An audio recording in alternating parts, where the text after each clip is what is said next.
going to discuss over talking, over talking, over talkers. Ask for respect. Don't cut me off. Don't yell at me. And then now I raise my frequency, not to yell, but just to actually hear myself, get in your bag and say, oh, I don't like the way you're talking to me. Over talkers will continuously cut you off while you're in the mode of saying what you got to say, which can make you mentally, emotionally disoriented. You lose your train of thought, depletes the energy you have to continue the conversation. You end up becoming a shutdowner, which is number two. You just wave the white flag. It's people haven't purified their communication. It takes them a long time to what I call land the plane. 5, 10, 15 minutes to actually make it to a point. And you doing your best to try to listen, to navigate. You coming up with stuff you want to say, and they keep saying, no, I'm going to finish talking. When I work with people, they don't just vent. We come up with comprehensive game plans. Just like speed chess. When they make a move, they hit the clock, and then the other person is on the clock. Communication clock, this helps over talkers and yellers. Whoever has the floor, y'all will come up with whatever amount of time that is. Let's say 3 minutes. You got the autonomy to say whatever you need to say for 3 minutes. The only way I could stop you, raise my hand. I'm not even going to say nothing. That means pause. You stop in your tracks, you hold your thought, and I go to take notes. Something may have come up in what you said. I may have realized something, but I'm not going to cut you off. I'm going to take my notes, unpause, you finish your 3 minutes. You hit the clock, let's change. You got to teach each other how to listen, because a lot of times we come from environments where that skill set was not there whatsoever. All right, let's go and talk about over talkers, man. I don't know about y'all, but I do know some people that can talk for like 10 to 15 minutes. And then when you say something, they either cut in and over talk you.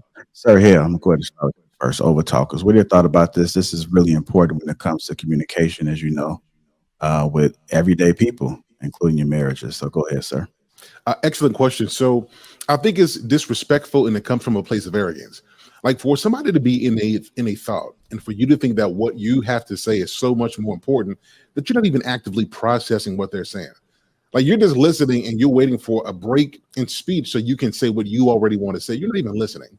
And so I think that over talkers are people who lack maturity.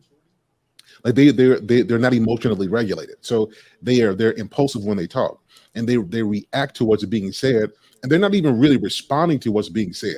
They're reacting to what they think is being said. And I find out that people who overtalk, it's like something that could be resolved within a few minutes of a conversation. Well, let's put it out on the table. You share your thoughts, I share mine. They make it go on for a long time. And let's just be honest.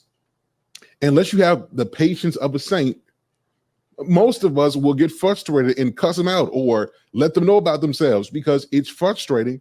It's disrespectful for me to, first of all, have to keep on going over the same point with you. And you keep on interrupting me, and you are the one who don't understand what I'm saying. So over talkers, I think, are people who lack maturity. And those kind of people will eventually find themselves by themselves, because nobody has that energy to give that emotional labor to somebody who just don't seem like they want to listen, and they just want to talk and get their point across. So they get on my nerves. That's what I think about overthinkers. Sir Hale, I want to ask a follow-up question. So what if somebody is talking in circles, or they're not articulating a point, you're not getting to it? Would you say that it's okay for somebody to come in and overtalk? Yeah. Yes. Yeah.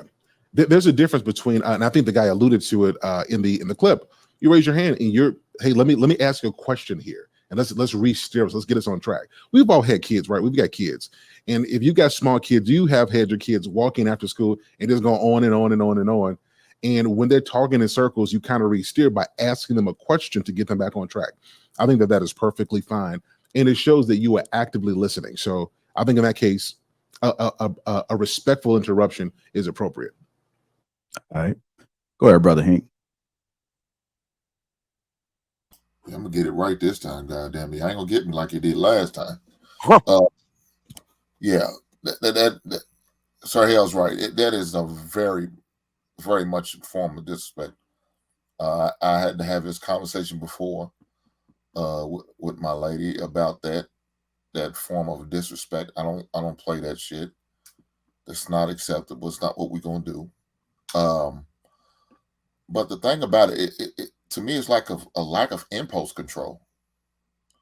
I mean, am I talking to a child now? Because I thought I was talking to a grown ass woman, but if you can't give me the patience, or you can't be patient enough to at least to hear me out, respect me enough to hear me out, then I'm not gonna have that conversation. Continue to have that conversation, and I'm gonna come back. I'm gonna table the conversation, intentionally table the conversation, until you're ready to actually have the conversation.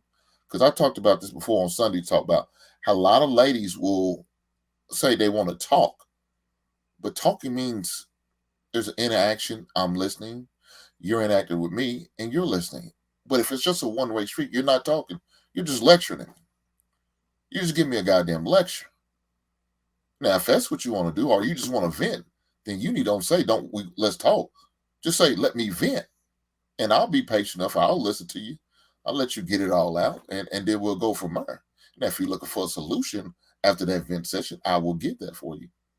But if you're not, then I'll just be a great listener. But ladies, y'all got to be able to give us the same respect that we're going to give to you. A man will, like I said, stare you in the face, listen to everything you say, and y'all ask the question, "Did you hear what I said?" Man, we heard what you said. You've been talking the whole goddamn time. We just been intently paying attention to you, ladies. We don't want to be disrespectful. We're not going to cut you off because I expect that same goddamn respect when it's my turn to get mine off.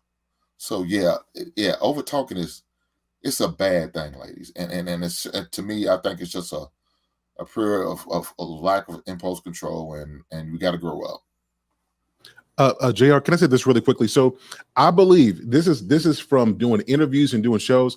Here's what I believe. You can't, all right, let me say this right. You can't be nice to overtalkers. And here's why I say that. Like when I see people who overtalk, and it happens in my family, and unless you are stern and you shut it down immediately, like you can't let them continue and then you be quiet and then you think that you're modeling how they should behave. Overtalkers will continue to overtalk until you put a stop to it. So I say this to everybody who's listening. You have to be assertive and you have to, I don't want to say you have to come off as calloused or cold, but you have to be firm in what you say. If somebody is overtalking you, you taking a more a humble approach and you becoming quiet to listen as they overtalk you, it's only going to create more disrespect and more overtalking. So you got to shut it down. Sorry, I would just walk away. Since you on disrespect mode by talking over me, I will turn my, see where I'm from. If I turn my back to you, I'm disrespecting you right there and walking away. This conversation is not going to continue. You don't deserve my time and energy if you can't respect me enough to listen to me. We're not doing this. All right. Go ahead, Sean. I think the guys are spot on, man. I think it's a sign of a person who may be a narcissist. It's also a person who lacks emotional regulation. I think there's no reason for it. I think it's a person that says what I have to say is more important than what you have to say, and it makes me think about people who will come to you and say that you all need to be on the same page, but what they're really saying is you need to be on my page. And so I do think that's a narcissistic person, and that's a person that you should absolutely run the hell away from, because they're never going to listen to you. They literally are waiting for you to take a breath so they can respond, and that's it. So yeah, I would stay away from those people.